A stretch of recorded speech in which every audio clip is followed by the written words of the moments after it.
بسم الله الرحمن الرحيم. السلام عليكم ورحمة الله وبركاته.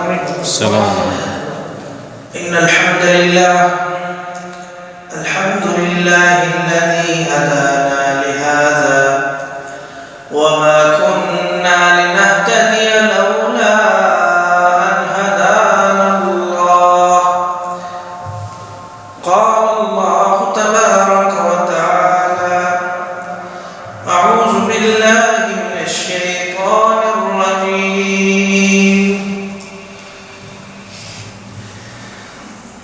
إن الله وملائكته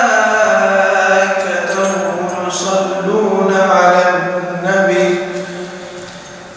يا أيها الذين آمنوا صلوا عليه وسلموا تسليما.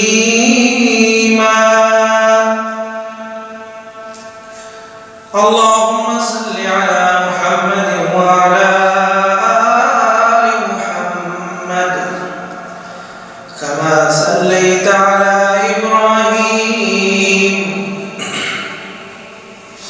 وعلى آل إبراهيم إنك حميد مجيد. اللهم بارك على محمد وعلى آل محمد كما باركت على إبراهيم وعلى آل إبراهيم إنك حميد مجيد.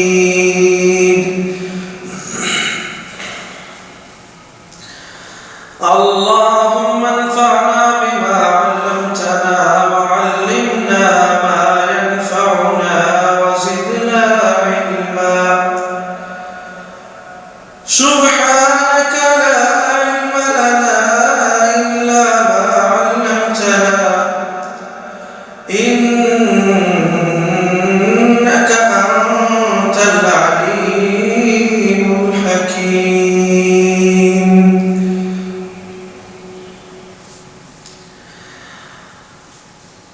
أعوذ بالله من الشيطان الرجيم.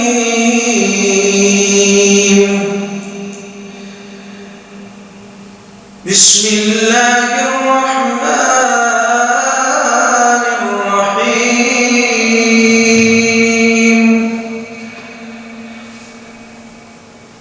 يا أيها الذين آمنوا أطيعوا الله وأطيعوا الرسول ولا تبطلوا أعمالكم.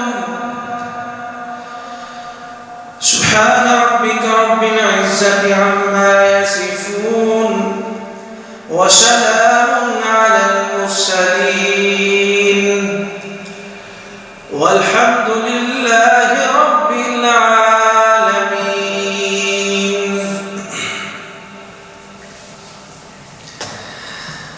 انسان کا جسم کیا ہے جس پہ ہے شیدا جہاں. انسان کا جسم کیا ہے جس پہ ہے شیدا جہاں. ایک مٹی کی عمارت ایک مٹی کا مکان.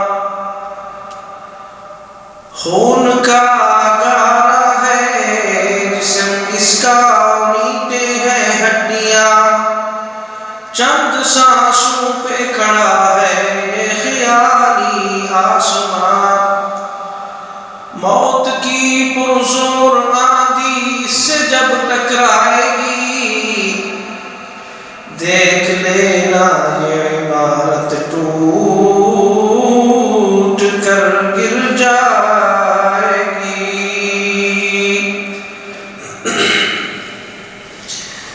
ہر قسم کی حمد و ثنا خالق کل کائنات مالک ارض و سما داتا تصغیر پالنہار پروردگار غوث اعظم غریب نواز رب العالمین کے لیے خاص ہے. درود و سلام امام الانبیاء امام الہدا سیدنا محمد مصطفیٰ صلی اللہ علیہ وآلہ وصحبہ وسلم پر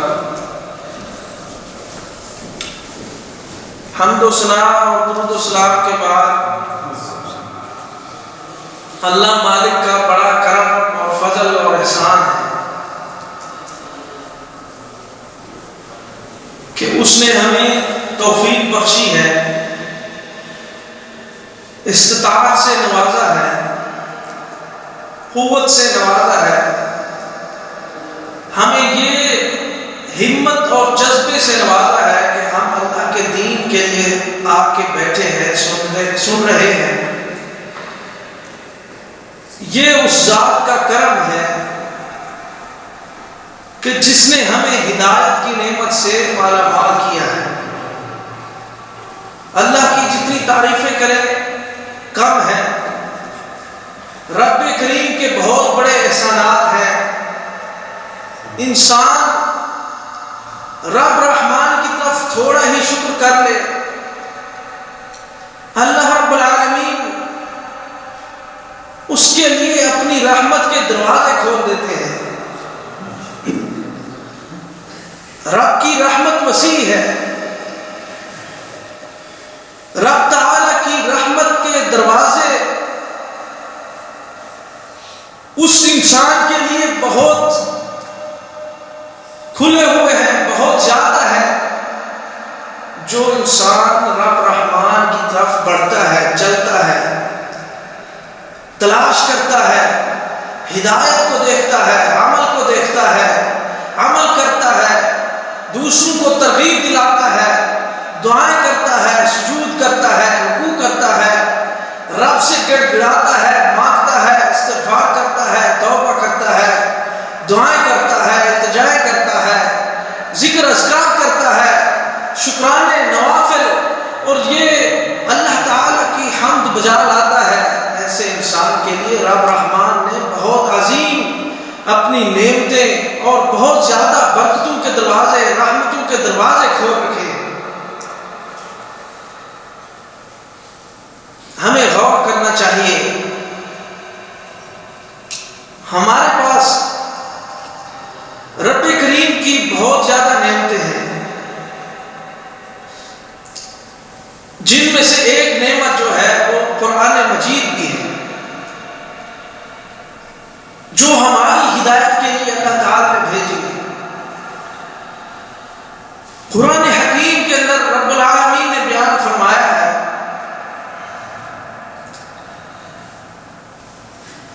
فرمایا یا ایھا الذین آمنوا، یا ایھا الذین آمنوا قوا انفسکم واہلیکم نارا وقودها الناس والحجارہ علیہا ملائکۃ غلاظ شداد لا یعصون اللہ ما امرهم ویفعلون ما یؤمرون۔ ایمان والوں کو خطاب فرمایا ہے، اے ایمان والو، اے اہل ایمان۔ اللہ تعالیٰ نے تو ایمانداروں کو مخاطب فرمایا ہے۔ ہمیں بھی سوچنا ہے کہ کیا ہم بھی ایمان والے ہیں جن کو اللہ نے خطاب فرمایا ہے؟ ہم بھی اپنی گریبانوں میں جھانکیں، ایمان والے کون ہیں؟ رب کے ایمان والے، رب تعالیٰ سے اصل جن کا اسلام قبول ہے، ایمان قبول ہے، وہ کون ہے؟ وہ وہی لوگ ہیں جو اللہ تعالیٰ کے اللہ پر ایمان رکھتے ہیں اور اللہ تعالیٰ کی کتابوں پر ایمان رکھتے ہیں، اس کے رسولوں پر ایمان رکھتے ہیں، اس کے فرشتوں پر ایمان رکھتے ہیں، اور اللہ تعالیٰ کے ساتھ اس کی اچھی اور بری تقدیر کے ساتھ ایمان رکھتے ہیں، غیب پر ایمان رکھتے ہیں۔ ان کا ایمان ہے کہ ہمارا ایک معبود بھی ہے، خالق حقیقی بھی ہے، ان کا ایمان ہے کہ ہمارا ایک پروردگار ہے جس سے ہم سوال کر سکتے ہیں، جس سے ہم مانگ سکتے ہیں، ان کا ایمان ہے کہ ہمارے پیغمبر محبوب ہیں، رب کریم کے آخری محبوب پیغمبر ہیں، اور آپ علیہ الصلوۃ والسلام فرماتے ہیں کہ یہ جو امت ہے میری، ان امتی ھذہ مرحومہ، میری یہ امت رحمت والی ہے۔ تو رحمت کون ہوگا؟ ایسا شخص کون ہوگا جس پر رحمت کی گئی ہے؟ اس امتی ھذہ مرحومہ، اس کا مصداق کون ہے؟ وہی بندہ ہے جو عمل کر رہا ہے، جو حقیقی ایماندار ہیں، وہ حقیقی اللہ تعالیٰ کی ہدایت سے بہرہ بھی ہے، قرآن کی محبت بھی ان کے سینوں میں ہے، رسول اللہ صلی اللہ علیہ وسلم کے فرامین کی محبت بھی ان کے سینوں میں ہے۔ اور جیسا کہ میں نے تلاوت کی ہے قرآن حکیم کی اس آیت مبارکہ میں، رب العزت نے فرمایا ہے قُوُّوا أَنفُسَكُمْ وَأَهْلِيكُمْ نَارًا وَقُودُهَا النَّاسُ وَالْحِجَارَةُ، فرمایا ایمان والو، بچاؤ اپنے آپ کو، اہلیکم، اور اپنے اہل و عیال کو، نارا، آگ سے، عذاب سے، جہنم سے، اللہ کی سزا سے، اور ایسی جہنم، فرمایا کہ احرقت النار، حتی، فرمایا جہنم کو بھڑکایا گیا، جلایا گیا، حتیٰ کہ وہ حتی بیضت، حتیٰ کہ وہ سفید ہو گئی۔ ثم احرقت النار، پھر جہنم کو بھڑکایا گیا، فرمایا حتی اسودت، حتی احمرت، یہاں تک کہ وہ سرخ ہو گئی۔ ثم احرقت النار، پھر جہنم کی آگ کو بھڑکایا گیا، حتی اسودت، یہاں تک کہ وہ سیاہ ہو گئی۔ وہ کالی سیاہ جو ہے، سیاہ عذاب، سیاہ جہنم، سیاہ آگ، اس سے آج بچنے کے لیے اللہ رب العالمین نے ہمیں یہ دنیا کا ہمیں موقع دیا ہے۔ یہ دنیا دار العمل ہے، عمل کا گھر ہے، یہ دنیا دار الامتحان ہے، امتحان کا گھر ہے۔ اس دنیا میں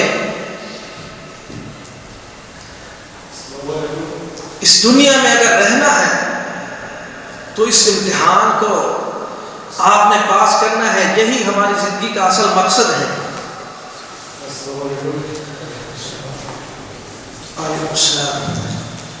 اس دنیا میں تو کہتے ہو کہ مر جائیں گے، مر کر بھی چین نہ پایا تو کدھر جائیں گے۔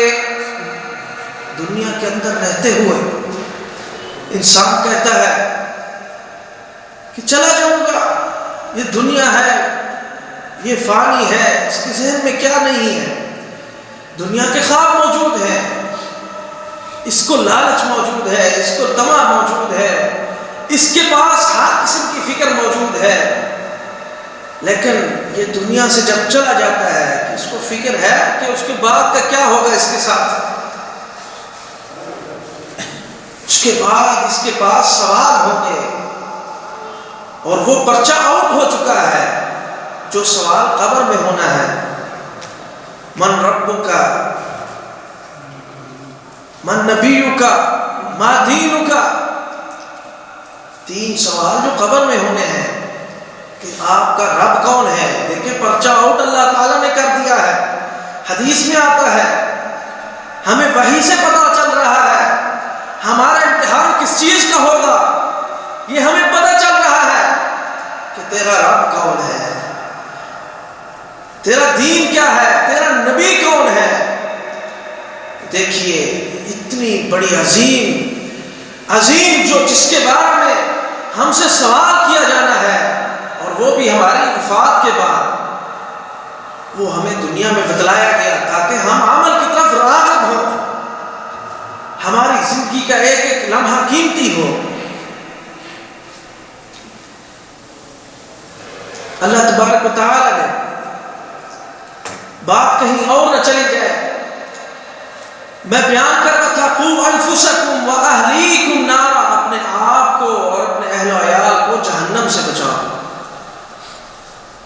وقودها الناس والحجارة عليها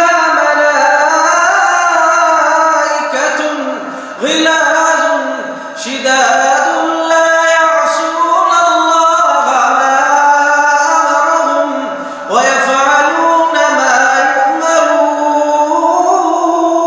يؤمرون. فرمایا اپنے آپ کو جہنم کی آگ سے بچاؤ اور اپنے اہل و عیال کو بچاؤ، اور فرمایا ایسی آگ سے بچاؤ جس کا ایندھن پتھر ہے اور لوگ ہیں، انسان ہیں، پتھر اور لوگ ہیں. اس سے بچانا ہے اپنے آپ کو. کس طرح بچانا ہے؟ کون سا ایسی چیز ہے جس سے ہم نے بچ جانا ہے؟ کون سی ایسی چیز ہے؟ فرمایا اللہ تبارک و تعالی نے یا ایھا الذین آمنوا اطیعوا اللہ واطیعوا الرسول ولا تبطلوا اعمالکم. اے ایمان والو، اللہ تعالی کی فرما برداری کرو اور اس کے رسول کی تابع داری کرو. اپنے اعمال ضائع نہ کرو، اپنے اعمال برباد نہ کرو. اللہ اور اس کے رسول کی، اللہ اور اس کے محبوب کی فرما برداری کر کے کامیابیاں پاؤ. فرمایا اللہ رب العالمین نے یا ایھا الذین آمنوا اطیعوا اللہ واطیعوا الرسول. فرمایا اللہ اور اس کے رسول کی فرما برداری کرو. اور مقام پہ اللہ تبارک و تعالی نے فرمایا قل ان کنتم تحبون اللہ فاتبعونی يحببكم الله ويغفر لكم ذنوبكم والله غفور رحيم. اے پیغمبر رحمت، ان لوگوں کو اعلان سنائے، قرآن سنائے، رب رحمان کا فرمان سنائے. کیا سنانا ہے؟ اگر تم اللہ کی محبت چاہتے ہو، اللہ کے ہاں محبوب بننا چاہتے ہو، فاتبعونی یحببکم اللہ. فرمایا اللہ کے حبیب کی فرما برداری کرو، اللہ محبت بھی کرے گا، اور محبت کے ساتھ دوسرے نمبر پہ اللہ تعالیٰ بخشش بھی کر دے گا، بخشش بھی کر دے گا. اور اللہ تعالیٰ تو غفور اور رحیم ہے، بخشن والا، بخشنے والا، مہربان ہے. اسی لیے کسی نے خوب کہا محمد صلی اللہ علیہ وسلم، جب نبی علیہ السلام کا نام آئے درود پڑھنا ہے. کیوں درود پڑھنا ہے؟ کیونکہ یہ ہمارے نبی علیہ السلام کا فرمان ہے. فرمایا من صلی علیہ مرۃ صلی اللہ بہا عشرا. جس نے ایک بار درود پڑھا اس کو کتنی 10 نیکیاں ملنی ہے، 10 درجات بلند ہونے ہیں، اور اس کی فرمایا 10 گناہ معاف ہونے ہیں. کتنی بڑا مقام ہے. نبی علیہ السلام فرماتے ہیں وہ شخص بخیل ہے جس کے سامنے میرا نام لیا جائے اور وہ درود نہ پڑھے. کثرت سے درود. آج تو جو جمعے کا دن تھا، حدیث میں آتا ہے جمعے کے دن میرے اوپر کثرت سے درود پڑھو. وہ ہم میں سے کون شخص اتنا اہتمام کرتا ہے؟ ہم چاہتے ہیں کہ مولوی ہو، اسپیکر پہ ہو اور وہ نعرے لگائے الصلاۃ والسلام سبحان اللہ. پھر ہم کہیں گے کہ ہماری رسم ادا ہو رہی ہے. رسمی مسلمان بنے ہوئے ہیں، دیکھا دیکھی جا رہی ہے کہ فلاں کیسے کرتا ہے میں ویسے کر رہا ہوں، اس نے کیسے اپنا پروگرام انجام دیا ہے میں نے ویسے کرنا ہے. یاد رکھو کسی کو دیکھ کر اپنا اسی طرح اپنے کام کرنا یہ ہمارا منہج نہیں ہے، یہ صحابہ کا وتیرہ نہیں تھا، یہ ہماری شریعت کا حکم نہیں ہے. ہمارا جو منہج ہے، ہمارا جو اصل منشور ہے وہ یہ ہے کہ قرآن کیا کہتا ہے، رسول اللہ کا فرمان کیا کہتا ہے. کسی کو نہ دیکھو، کسی مولوی کی غلطی کو پکڑ لیتے ہیں، اس نے تو کر لیا ہم بھی کر لیں، کسی عام کی غلطی کو پکڑ لیتے ہیں، اس نے بھی کر لیا ہم بھی کر لیں۔ نہیں، ہر کسی نے اپنی قبر میں حساب دینا ہے، ہر شخص نے اپنے حشر میں حساب دینا ہے۔ اپنی قبر کی تیاری کرو، اپنے حساب کی، اپنا محاسبہ کرو، اپنے گھر بار کو دیکھو، اپنے گریبان کو جھانکو، اپنی اولاد کی فکر کرو۔ ایسا نہ ہو کہ ساری زندگی اپنی یہاں پہ آپ کمائی کرتے رہو، پیچھے سینڈ کرتے رہو، بھیجتے رہو، اور حالت یہ ہو آپ 50 سال کے بعد ادھر جائیں تو آپ کی اولاد کا کباڑا ہو، تربیت نکارہ ہو۔ یہ نہ ہو کہ ہمیں ساری زندگی اس کمائی کا فائدہ یہ ملے کہ ہم گھر میں لوٹیں ویسے کا ویسا حال ہو جیسا کہ ہم اس طرح سوچیں کہ ہم نے سوچا تھا کہ ہم یہاں سے کچھ بھیجتے ہیں اور وہاں پہ بہت بڑی تربیت ہو رہی ہے۔ نہیں، ایسا نہ ہو۔ اپنی اولاد کی بھی فکر کرو، اپنے گھر بار کی بھی فکر کرو۔ اس آیت مبارکہ میں یہی ہے، انفسکم قوا انفسکم واہلیکم نارا، اپنے بارے میں بھی اور اپنی اہل و عیال کے بارے میں فکر کرو۔ نبی علیہ الصلوۃ والسلام کی حدیث ہے، کلکم راع کلکم مسئول عن رعیتہ، ہر شخص اپنے ماتحت لوگوں کے بارے میں مسئول ہے، سوال کیا جائے گا۔ اپنے جو اس کے پاس نوکر ہے، خادم ہے، اولاد ہے، جو اس کے پاس جس کی مسئولیت وہ رکھتا ہے، جس کے پاس ذمہ داری ہے، کوئی گھر کا کفیل ہے، گھر کا یعنی ذمہ دار ہے، اس کے پاس گھر کی نگرانی ہے، اس کی ذمہ داری ہے، اس کے پاس کوئی کسی ادارے کی ذمہ داری ہے۔ ہر شخص اپنے ماتحت لوگوں کے بارے میں سوال کیا جائے۔ تو کیا ہم نے کبھی اپنے چھوٹوں کے بارے میں، اپنے سے جو ماتحت لوگ ہیں جن کو ہم نے یہ یاد دلانا ہے کہ آپ نے نماز بھی پڑھنی ہے، قرآن بھی پڑھنا ہے، کبھی ہم نے ایسا کیا ہے؟ نبی علیہ الصلوۃ والسلام فرماتے ہیں، فرمایا اپنی اولاد کو 7 سال کی عمر میں نماز کا حکم دو، 10 کو پہنچے ان کو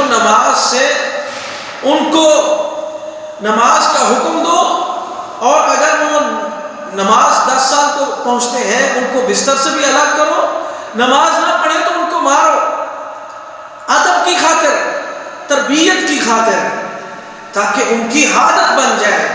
کیونکہ جو نقش ہونا ہے، جو آج ان کے بچپن سے جو تربیت نقش ہونی ہے، وہ ساری حیات اور ساری ان کی زندگی میں جاری ساری رہنی ہے۔ قال رسول اللہ صلی اللہ علیہ وسلم، اذا مات الانسان انقطع عنه عمله الا من 3: صدقة جارية او علم ينتفع به او ولد صالح يدعو له۔ مسلم شریف کی روایت ہے، رواه مسلم، صحیح مسلم کے اندر ہے یہ روایت کہ جب انسان فوت ہو جاتا ہے، جب انسان وفات پاتا ہے، انقطع عنہ عمله الا من 3، اس کے سارے عمل ختم ہو جاتے ہیں۔ توجہ چاہیے، تمام عمل ختم ہو جاتے ہیں مگر 3 چیزیں اس کی باقی رہتی ہیں۔ فرمایا یہ اسلام کا یہ اصل، یہ ہمارے اسلام کا امتیاز ہے، یہ ہمارے دین کا امتیاز ہے، یہ ہمارے دین کی فراوانی اور آسانی ہے، یہ ہمارے دین کی عظمت ہے کہ اس دین نے ہمیں یہ بھی سلسلہ جاری کر دیا کہ ہم وفات پا جاتے ہیں، وفات کے بعد بھی ہمارے لیے اللہ تبارک و تعالی نے نیکیوں کا چرچا رکھا ہے، نیکیوں کا سلسلہ جاری رکھا ہے۔ کس طرح جاری رکھا ہے؟ فرمایا وفات پا جاتا ہے، اس کے پاس پھر بھی نیکیاں پہنچتی ہیں۔ وہ کون سے سلسلے ہیں؟ فرمایا وہ اول نمبر پہ ولد صالح يدعو له، فرمایا ایسی ایسی اولاد کو چھوڑتا ہے، ایسا بچہ چھوڑتا ہے، ایسی تربیت کر کے چھوڑتا ہے کہ وہ بچہ جس نے دنیا کے اندر رہتے ہوئے اس کو دین پڑھایا، اس کو علم پڑھایا، اس کو اپنا دیندار بنایا، نمازی بنایا، اس کو دعائیں کرنے والا دعائیں سکھائیں، اس کو جنازہ کی دعائیں سکھائیں، اس کو دنیا کے اندر قسم قسم کی خیرات اور نیکیوں کا جذبہ اور شوق دلاتا رہا، اس کی وفات کے بعد وہ بچہ دعائیں کرتا ہے، فرمایا یہ نیک اولاد بھی اس کے لیے صدقہ جاریہ بن جاتا ہے۔ صدقہ جاریہ ہوتا ہے سب سے بڑا سرمایہ، سب سے بڑا سرمایہ وہ کیا چیز ہے؟ اولاد ہے، اولاد ہے۔ اولاد کی نعمت کے بارے میں پوچھنا ہو ان سے پوچھو جو بے اولاد ہے، بے اولاد لوگ سے پوچھو کیا نعمت ہے۔ اولاد بہت بڑی نعمت ہے، لیکن اس اولاد کو تربیت ہم نے کرنی ہے۔ آج ہم لوگ سست بیٹھے ہیں، آج ہم لوگ یہ کوتاہی کرتے ہیں، غفلت کرتے ہیں، قسم قسم کی عبادات اور صدقات سے، نماز سے اور اللہ تعالیٰ کی نیکیوں سے غافل رہتے ہیں۔ دلا غافل نہ ہو یک دم یہ دنیا چھوڑ جانا ہے، دلا غافل نہ ہو یک دم یہ دنیا چھوڑ جانا ہے، بغیچے چھوڑ کر خالی زمین اندر سمانا ہے۔ دنیا کی یہ جاہو شان و شوکت، دنیا کی یہ جاہو جلال، یہ دنیا کا جتنا احتشام ہے، جو دنیا کی کتنی یہ زینت ہے، دنیا کی ساری فروانیاں ہم نے چھوڑ جانی ہے، یہ دنیا میں رہنی ہے۔ اصل چیز، اصل کامیابی آخرت کی کامیابی۔ فَمَنْ زُحْزِحَ عَنِ النَّارِ وَأُدْخِلَ الْجَنَّةَ فَقَدْ فَازَ وَمَا الْحَيَاةُ الدُّنْيَا إِلَّا مَتَاعُ الْغُرُورِ۔ فرمایا فَمَنْ زُحْزِحَ عَنِ النَّارِ، فرمایا جو شخص ایسے عمل کرتا ہے، اپنے آپ کو نیکیاں کرتا ہے، نماز پڑھتا ہے، فَمَنْ زُحْزِحَ عَنِ النَّارِ، نماز پڑھ کے جہنم سے اپنے آپ کو بچاتا ہے، ذکر کر کے جہنم سے اپنے آپ کو دور کر لیتا ہے، فرمایا استغفار کر کے جہنم سے اپنے آپ کو دور کرتا ہے، نیکیاں کر کے، خیرات کر کے، دنیا کے اندر اچھائیاں کر کے، حسن اخلاق کر کے، حسن سلوک کر کے، حسن کردار ادا کر کے وہ اللہ تعالیٰ کے ہاں پہنچتا ہے۔ فَمَنْ زُحْزِحَ عَنِ النَّارِ وَأُدْخِلَ الْجَنَّةَ، اور اپنے آپ کو نیکیوں سے اتنی نیکیاں کرتا ہے، رب کی یہ جہنم سے، جہنم کے عذاب سے، آگ سے دور ہو جاتا ہے اور اپنی جنت کو قریب کر لیتا ہے، ادخل الجنہ، جنت کے اندر داخل کر دیا جاتا ہے۔ فقد فاز، یہ دنیا کے اندر یقیناً کامیابی پا چکا ہے۔ وما الحیات الدنیا الا متاع الغرور، لوگوں دنیا کی زندگی دھوکے کا سامان ہے۔ کیا اس سے ہمیں پتہ نہیں چلتا ہے کہ کتنے ہمارے آباء و اجداد، چلو وہ تو ہم سے پہلے چلے گئے نا، کتنے ہمارے ساتھی جو ہمارے ہم عمر تھے، کتنے ہمارے یار دوست تھے، وفادار تھے، جانسار تھے، ہم سے خوش اخلاقی سے پیش آتے تھے، گپ شپ کرتے تھے، مذاق کرتے تھے، محفل کا حصہ ہوتے تھے، محفل میں شریک ہوتے تھے، جن کی وجہ سے ہم خوش ہوتے تھے، جن کو اپنے سفر کا رفیق بناتے تھے، ساتھی بناتے تھے۔ کتنے ایسے لوگ ہیں جو دنیا کے اندر چلے گئے ہیں۔ ہماری زندگی میں ایسے کئی لوگ ہیں، ہر شخص اپنی زندگی میں جان سکتا ہے، اس کو پتا ہے یہ دنیا دارالامتحان ہے، ایک دن یہاں سے چلا جانا ہے، لیکن پھر بھی ہم فکر نہیں رکھتے، وہ چلا گیا تو کیا ہوا، سوچ ہی نہیں آتی، ایسے لگتا ہے کہ ایک کان سے سنی دوسرے سے چلی گئی، ساتھ سے اوپر سے گزر گئی، کوئی سمجھ نہیں آ رہی۔ میرے بھائی، آج یہ وقت ہے، میں سمجھتا ہوں بہت عظیم نعمت ہے آپ لوگوں کے پاس.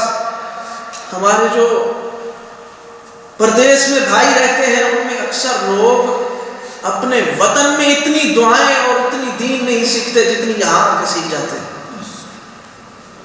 کیا اس میں کوئی حقیقت ہے کہ نہیں؟ اپنے وطن میں بنگلہ دیش، پاکستان، انڈیا اور اس طرح افغانستان اور جو ہمارے بھائی اردو جانتے ہیں یا جو دوسرے لوگ ہیں، میں سمجھتا ہوں ہمارے وطن میں جا کے ان کو اتنا دین کا جذبہ یا اتنی دین کی باتیں نہیں معلوم ہوتی جتنی یہاں آ کے ان کے پاس ہوتی ہیں. اور جب آپ اس طرح کی محفلوں میں آتے ہیں تو آپ کا ایمان بھی زیادہ ہوتا ہے، آپ کے ایمان میں بھی اضافہ ہوتا ہے. اور اس طرح کی محفلوں میں آنے کی سبب سے ہمارے ایمان کے اضافے کا یہ سبب بنتی ہے یہ محفلیں. تو ہم اپنے دوسرے ساتھیوں کو بھی ساتھ ملائیں اور اسی طرح یہ جذبہ ہم اپنے وطن تک بھی رکھیں. یہ نہ ہو کہ یہاں آئیں اور یہاں ہم دوستوں کی وجہ سے، چار دوستوں کی وجہ سے، یا کوئی شاید کوئی ایسا ساتھی بھی ہو کہ جس کے دل میں یہ ہو.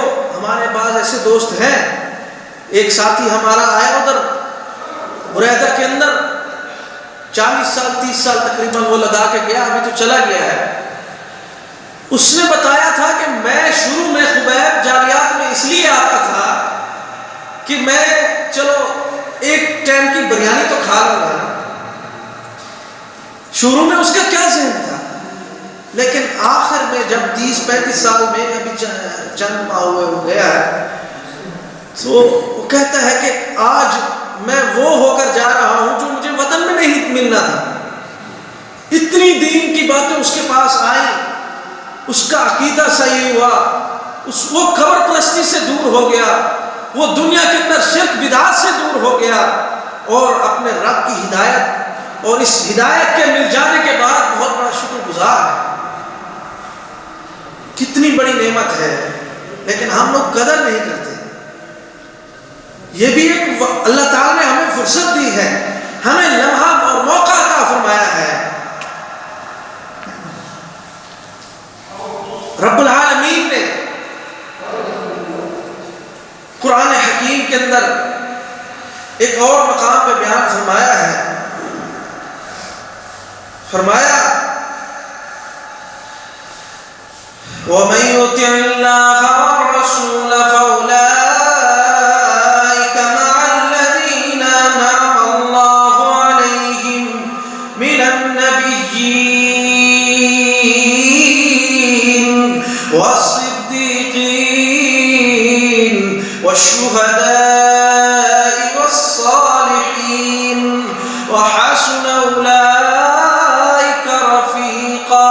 فرمایا جو اللہ اور اس کے رسول کی فرمانبرداری کرتا ہے اول نمبر پہ وہ انبیاء کے ساتھ ہوگا، انبیاء کی برگزیدہ جماعت کے ساتھ ہوگا. دوسرے نمبر پہ صدیق اکبر کے ساتھ ہوگا، صدیقین یعنی سچے لوگوں کی جماعت کے ساتھ ہوگا. فرمایا تیسرے نمبر پہ شہداء کی جماعت میں ہوگا. فرمایا والصالحین، اور چوتھے نمبر پہ وہ اللہ اور اس کے رسول کی فرما برداری کرنے والا انبیاء کے پیروکاروں، وہ پیروکار جو نیک صالح عمل کرتے گئے، اچھے عمل کرتے گئے. میں سمجھتا ہوں انبیاء کے اول نمبر پہ پیروکار ان کے صحابہ ہوتے گئے، تو صحابہ کے فرمایا والصالحین اول نمبر پہ وہ انبیاء کے ساتھ ہے، پھر وہ سچے لوگوں کے ساتھ ہے، پھر وہ شہداء کے ساتھ ہے، چوتھے نمبر پہ وہ صحابہ کے ساتھ ہوگا. صحابہ نیک لوگ ہیں، ان کے بعد دنیا کے اندر کوئی بھی نیک لوگ ہیں جن کو اللہ نے مقام دینا ہے، وہ انعام دینا ہے. اہدنا الصراط المستقیم صراط الذین انعمت علیہم غیر المغضوب علیہم ولا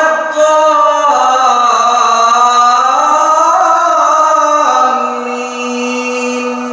فرمایا اے اللہ تبارک و تعالی، ہر نماز میں ہم دعائیں کرتے گئے، ہمیں وہ راستہ دکھا دے جو تیرا راستہ ہے، جو تیرا راستہ ہے. اہدنا الصراط المستقیم صراط مستقیم والا راستہ دکھا، سچا راستہ دکھا، جنت کا راستہ دکھا، قرآن کا راستہ دکھا، رسول کے فرمان کا راستہ دکھا، صحابہ کرام والا راستہ دکھا، اولیاء اعظام والا راستہ دکھا، تابعین والا راستہ دکھا، اولیاء اللہ والا راستہ دکھا، سچا راستہ، سیدھا راستہ دکھا۔ وہ کون سا راستہ ہے؟ صراط الذین انعمت علیہم، ان لوگوں کا راستہ ہے جن پہ اللہ نے انعام کیا ہے۔ اللہ تعالی نے نعمتیں، ان کو نعمت سے مالا مال انعام کیا ہے، یعنی ہدایت دے کر انعام کیا۔ فرمایا اللہ تعالی نے ان کو عقل دے کر انعام کیا، انسان بنا کے انعام کیا، آخرت کے اندر جنت دے کر رب کی طرف سے انعام ہوگا۔ انعمت علیہم غیر المغضوب علیہم ولا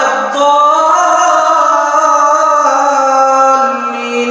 فرمایا نہ ان لوگوں کی طرف بنا جو لوگ یہودی ہیں یا عیسائی ہیں، اگرچہ اہل کتاب تھے لیکن ان کی ہدایت کیوں ضروری نہیں ہے، ان کی طرف بننا کیوں ضروری نہیں ہے؟ کیونکہ وہ ہمارے رسول کے تابع دار نہیں ہیں، ہمارے نبی کی سیرت میں نہیں ہے، نبی کے پیروکار میں نہیں ہے، ہمارے نبی کا کلمہ نہیں پڑھا ہے، اسلام میں داخل نہیں ہے۔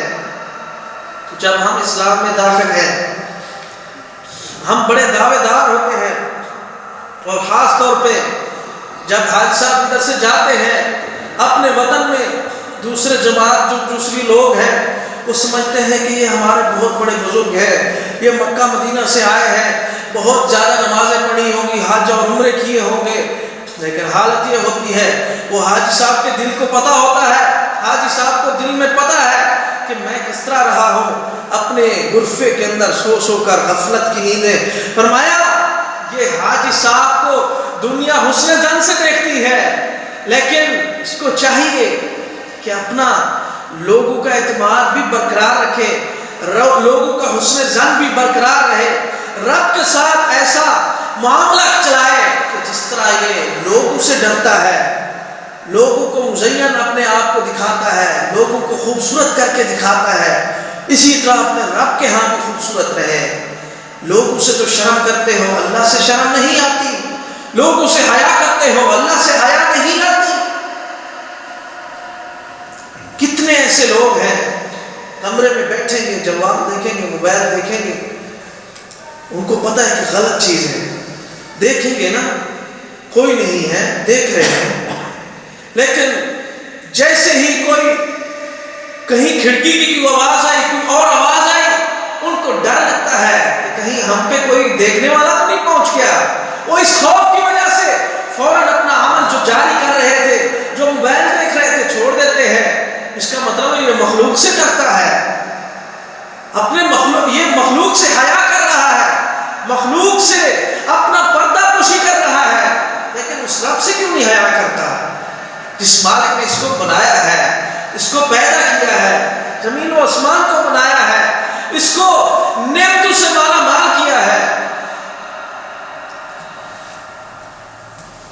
واہ خالق مالک رازق صاحب فضل کرندہ، شکم مئی دے اندر ویکھو بچہ کیویں پلدا، اتھے روزی دا کوئی راہ نہ ہوئے چار چفیروں گھیرا۔ پنجابی دے اشعار، پنجابی کے اشعار ہیں، یہ اللہ تعالیٰ کی حمد کے اشعار ہیں کہ اس نے اتنی نعمتیں دی ہے ہمیں، ہمارے پیدائش سے قبل بھی ہم ماں کے پیٹ میں ہیں، اتنی یہ مضبوط گھر ہمیں ماں کے پیٹ میں دیا ہے، اور ہمیں معلوم ہی نہیں ہے کہ ہم نے کس طرح غذا کھائی ہے۔ ہم اپنے رب کی نعمتوں کو بھول جاتے ہیں، اپنی اوقات کو بھول جاتے ہیں، اور فخر اور تکبر جو ہے ہمارا، وہ ہمیں گناہوں کی طرف لے جاتا ہے۔ سب سے بڑی جو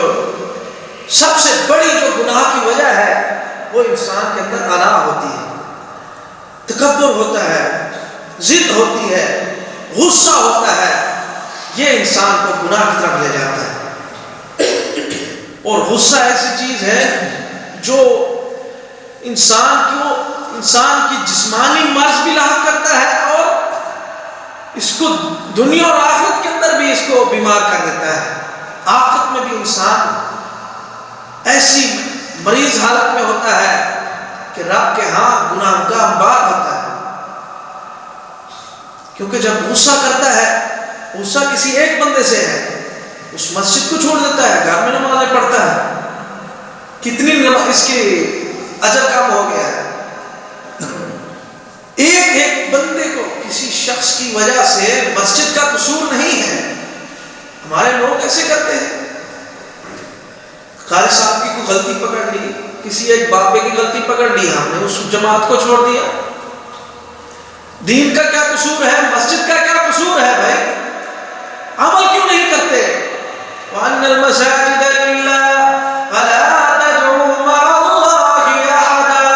اللہ کے لیے ہے مسجدیں اور اللہ تعالیٰ کے علاوہ فَلَا تَدْعُوا مَعَ اللَّهِ، اللہ کے علاوہ کسی کو نہ پکارو، کسی ایک کو بھی نہ پکارو، رب تعالیٰ کو پکارو. یہ مسجد تو اللہ کے گھر ہے، دین کے گھر ہے، یہ رب کی رحمت کے گھر ہے. یہ مسجدیں ہماری جنت کے سبب ہیں، ہمارے لیے ہمارے رب کی رحمتوں کے اسباب میں سے ہیں. کیوں ہم مسجدوں سے دور رہتے ہیں؟ آج کا یہ درس فکر ہے، درس فکر آخرت ہے. یعنی اپنے دل میں ہم یہی سوچ رکھیں، ہماری کامیابی، اصل کامیابی وہی ہے جو ہماری آخرت کی کامیابی ہے، اور ہماری ناکامی وہی ہے جو ہماری آخرت کی ناکامی ہے. نبی علیہ السلام نے فرمایا، ایک دن صحابہ سے خطاب فرماتے ہوئے، کیا تمہارے گھر کے سامنے نہر چلتی ہو، 5 دفعہ وضو کرو اس میں، کیا تمہارے یا 5 دفعہ غسل کرو، تمہارے جسم پہ کوئی میل کچل رہے گی؟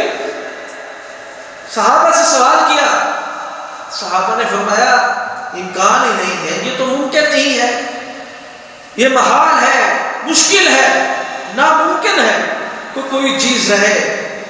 فرمایا اسی طرح جب تم 5 نمازیں پڑھتے ہو، اللہ رب العالمین تمہارے گناہوں کو ایسے ختم کر دیتا ہے.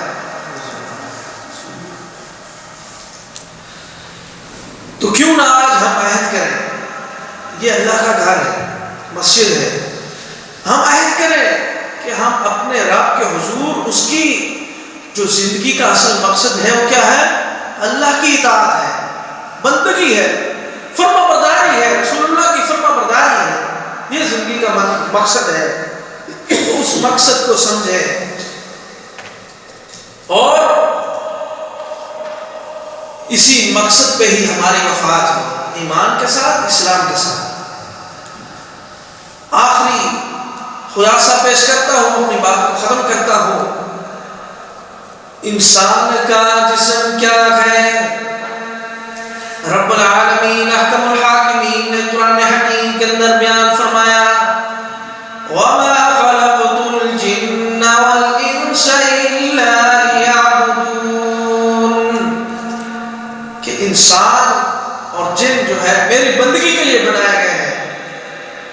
تو یہ انسان اللہ تعالیٰ کی بندگی کیوں نہیں کر رہا؟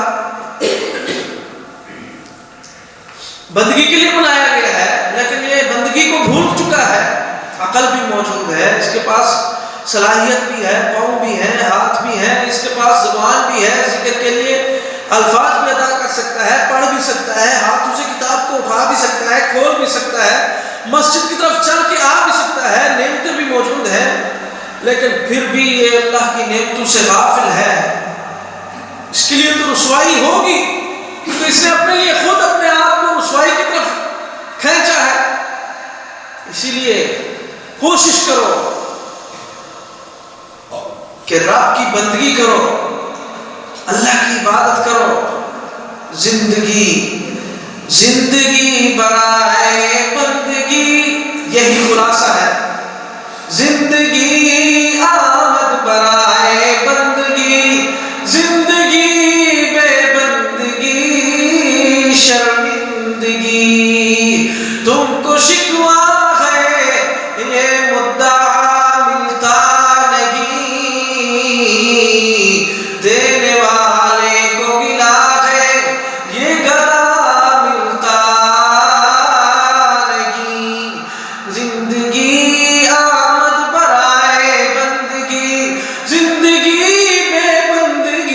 شرمندگی تم کو شکوا ہے یہ مدعا ملتا نہیں دینے والے کو گلا ہے یہ گدا ملتا نہیں بے نیازی دیکھ کر کہتا ہے کریم ارے دینے والا دے کسے کوئی دست دعا ملتا نہیں کوئی ہاتھ پھیلانے والا آیا نہیں رب کے گھر کھلے ہوئے ہیں اللہ تعالیٰ کا گھر حی علی الصلاۃ حی علی الفلاح الصلاۃ خیر من النوم آؤ نماز کی طرف آؤ دین کی طرف آؤ کامیابی کی طرف آؤ اللہ تعالیٰ کی کامیابی کی طرف نماز کی طرف ہر طرح فرمایا نماز نیند سے بہتر ہے نیند کو چھوڑ کے رب رحمان کی فرما برداری کی طرف آ جاؤ یہ بندہ پھر بھی غافل ہے یہی وجہ ہے کہ آج یہ غفلت میں گئے آخرت کے اندر بھی یہی غفلت رہے گی اور اس غفلت سے اس شرمندگی سے آخرت کے اندر اس ندامت سے رسوائی سے بچنے کے لیے آج اپنے آپ کو سنوارے اپنی زندگی کو کامیاب بنائے کامیابی یہی ہے کہ ہم اللہ اور اس کے رسول کی فرما برداری کریں اللہ تعالیٰ سے دعا ہے جو سنا ہے سنایا ہے عمل کی توفیق عطا فرمائے جب تک سیدھا رکھے اسلام پہ رکھے جب موت آئے شہادت اور ایمان والی موت نصیب فرمائے وآخر دعوانا الحمدللہ